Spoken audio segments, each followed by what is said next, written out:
Heel beetje. Zeker niet misschien hoe beetje wie dat wie. Je leest die meesten en de vleugeltjes binnen Hulmdal naar beneden. Er staat geen zuchtje wie. Douwe Visser van Snits liet hem truwen. Die doet ons elke beweging del om te starten. En dit is de voorzitter van de wedstrijdcommissie.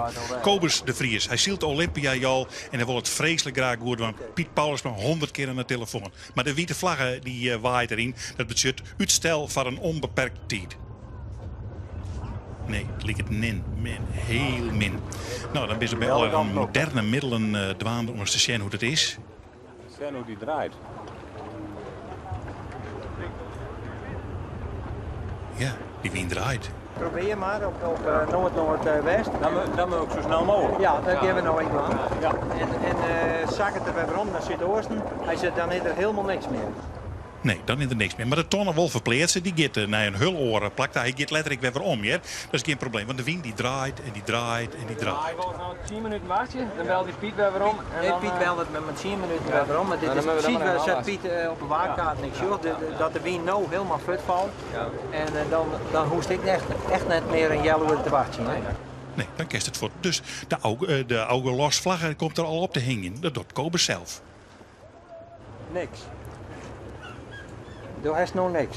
Piet, het helemaal geen Ja, wind. je wilde ze graag ziel litten, maar op dit moment is het geen ziel bewaard.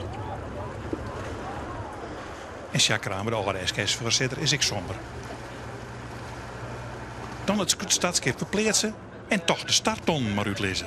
Ze zien alles in wat ze onnota zijn op dat stadskip, maar ze gaan dan al los. En dan is het 10 minuten scotter. Met 2 ballen. Hoe is het mogelijk? De startstand is net verloren. Nou, hier is de eerste start. Die zal letter vals wezen. Dus kunnen wij even zeggen dat de route gewoon weer van 2 ton in de richting van de pier. En dan weer om de hulle standloperleier weer in. Nou, die skippers in de hulp zien aan. Die in deze start alle viersten. En vierste partij, ik denk dat er wel 8 door de lijn wien. En het heeft geen enkele zin om deze start vol te houden. Dan maar de tweede start. Ja, die weer wat rommelig. Want iedereen die maar wat. Ze weer wat verder voort. Er komt wat zijn aan. Hier eigenlijk Heugien Wol de mooiste start, want die komen het gauwste Deljaan. En onderin de lijn die treien green skippen en die bezochten Dewij voor te komen. En dat blikte achterouw de beste positie te wezen.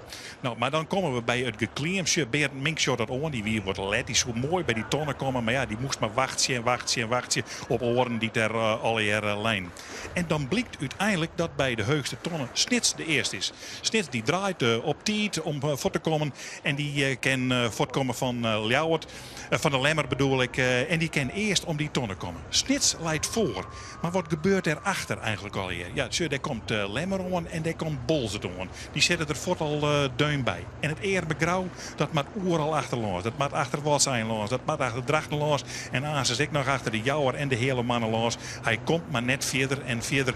En zal letter in de wedstrijd wel wat naar voren komen. Want het is hem dat wordt gelegen. Nou, het is een prachtige beeld op de Snitser. Maar bij al die skippen van de wien. Maar ja, het scoot alle hier in elkaar. Die snappen dat net. Ze komen hultie dichter bij elkaar. Net in je vat hudder als de oren. Maar de achtersten die komen hultie dichterbij. En dan is ineens Drachten eronder uitrekken. Hé, hoe is dat mogelijk? Die is onderlangs gegaan en die had ineens de guy te pakken. Nou, en hier eerder bij de tonnen. En ja, en dan show je hem hoe dit even komt. Want het wordt net een van die oren skippers verzeld. Maar als Harm Brouwer zit te drukken met het pijlstokje dat het zwet, dan ging je justjes even hudder als dat een oor op dat moment ken. En ja, die show alweer naar elkaar verzeld. Nou, de rest die komt er achteraan en voorlopig is Drachten voort. En ze zullen hem echt in deze wedstrijd net wegzien. Want die Griebers die ten komt, ja, daar ga je zelfs heel wat mee te stellen. Als dat 4-5 dik daaromheen gaat en dan komen er aasjes weer oren tussen. Zeg maar eens even, Snits komt wel voort met de stek grauw maar weer tussenin. Want al die oren die is leger als Snits en die komen dan net goed om de tonnen. Nou, Douwe Visser die soort eens even weer om. Komt nee, weer ik achteraan. Dan kunnen we mooi 3 vissers voorop krijgen. Maar zo komt het net helemaal. Maar het gaat heel langzaam vanmiddag alweer. Heel langzaam. Heel traag. En die stokjes maar een beetje om het skip wat in een lijn te houden. Ja, en er is iemand die er helemaal geen last van had. En dat is Albert Visser. Hij komt in de twaddeloop naar de heugste tonneta. Ik helemaal voor te lezen. Had geen enkel probleem. Had alleen maar achter hem zien dat Snits de hullezaak opkeerde. En hij had juist een hele rustige dijhand. Je leidt de rest van het veld. En dat weer wel heel merkwaardig. Dat ze ze alle dezelfde kant uit gaan naar de geul en dan maar naar de tonneta. Net één bezocht om elkaar de beter te krijgen. En dan kom je mooi op de finish staan. Als Albert Visser hieten. En dan is het deer stil aan boord.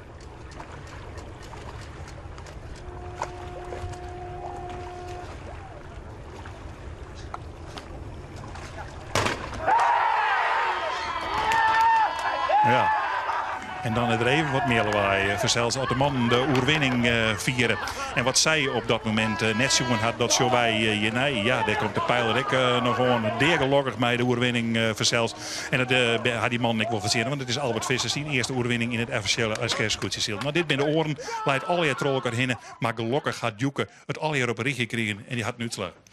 En die zullen we nou even erbij pakken. Ja, Drachten dus 0,9 punten. Tweede snit. Stredde Langwaard verrassend. Vierde Grauw. 5 Bolzert. 6 De Lemmer. Ik volle beter als de dagen hiervoor. Finish notabene. 7 de Zuidwesthoeken. 8 de hele mannen. 9 Ljouwert. Dan de Jouwer. Het Jenneveen. Jennewoord. Waardsijn. En voor de meesten uit Zuid-Holland. Huizem toch weer gewoon 14e. En dat brengt dus dit klassement. Ian Stjit Snits maar 6 punten. Dan Grauw 15,9. Tegelijk met de Jouwer ik 15,9. Balzet op een vierde plak maar Sontje. Daar vlak achter Drachten maar Sontje. Een 0,9 erachter. Daarachter de hele mannenbeer. Mink maar Jochentje. Jennewaard 20. Zuidwesthoeken 23. En zo geven we naar onderen. Jerveen de titel verdedigener. Net zo heel goed zelfs op het 9e plak maar 24 punten. Dan Ljouwert, Langwaard, De Lemmer, Huizem en Waardsijn.